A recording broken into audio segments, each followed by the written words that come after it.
Hello candidates, I am going to dictate you a passage from Progressive magazine. So please get ready for the dictation. The dictation will start after 15 seconds.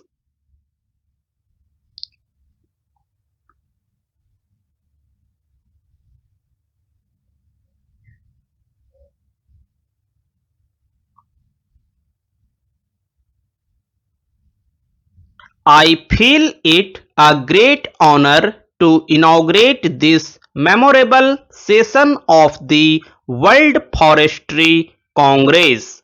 For the first time, it is meeting outside Europe in an Eastern country. The importance of the occasion is heightened by the fact that it is combined with the first session of the World Tropical Forestry Congress. It is fitting that the first of what I hope may be a regular series of tropical forestry congresses should be held in India, which has been working in this difficult field of forestry for close on a century. I am therefore happy that the offer of the Government of India to undertake responsibility for holding the fourth World Forestry Congress was accepted by the Food and Agriculture Organization. That organization has extended its full cooperation in the difficult task of organizing the Congress, for which we are deeply grateful. I believe we have here today as representative gathering of world foresters and technicians connected with wood-based industries as has ever assembled in any place before.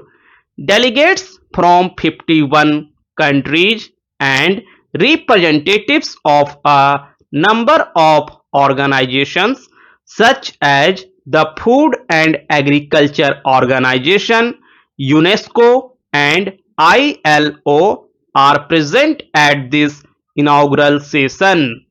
It is a matter of gratification that even countries which are not members of the FAO have considered the Congress important enough to send a strong delegations to participate in its discussions. In the name of India, I extend to all the members of the Congress a most cordial welcome. Many of them have taken part in the excursions which were organized in the different parts of the country. I hope they have been able to see something of our forestry activities and of the art and culture of this ancient land.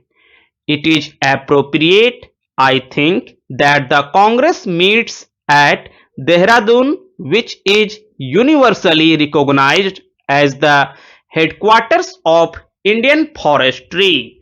The Forest Research Institute in whose convocation hall we are assembled today is one of the oldest institutions of research and education in the country, dating back as it does to 1878, when it started as a modest school for training forest rangers. During the three-quarters of a century of its existence, it has played a leading part in the development of Indian forestry. I believe its work is not unknown in international forestry circles for the betterment of a forestry infrastructure.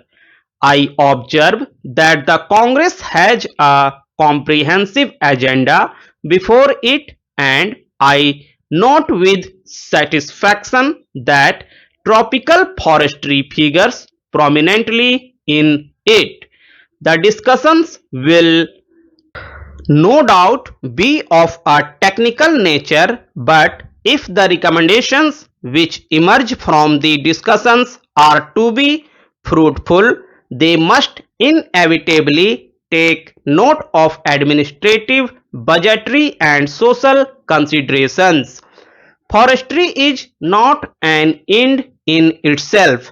As an aspect of land utilization, its value and significance are exactly in proportion to the sustained contribution it makes to human welfare tangibly and directly through the produce that comes out of the forest and subtly and indirectly by protecting the soil and conditioning the climate, thereby sustaining the physical basis of life. Forests also provide a refuge and home for wildlife. In the end, they have a great recreational and aesthetic value. In India, the forests are closely bound up with our religious and spiritual heritage. Whatever function the forests perform, the touchstone and measure of their value should be human satisfaction. Wood is essential for human life as fuel, as a versatile structural material, and as raw material of many products which are indispensable to modern life. Forests are efficient agents for soil conservation, for flood control, and for stream flow maintenance. In principle, it should not be difficult for any country to work out the proportion that forests should occupy in its territory and the manner in which they should be distributed so that they may yield in full their productive and protective values. But hardly in any country would it be possible to secure a logically desirable and theoretically correct allocation of land to agriculture, pasture and forestry because one is not planning on a clean slate, so to say. In an ancient country like India, the pressure of the human and cattle population on the soil makes the problem of obtaining sufficient land under forest one of peculiar difficulty.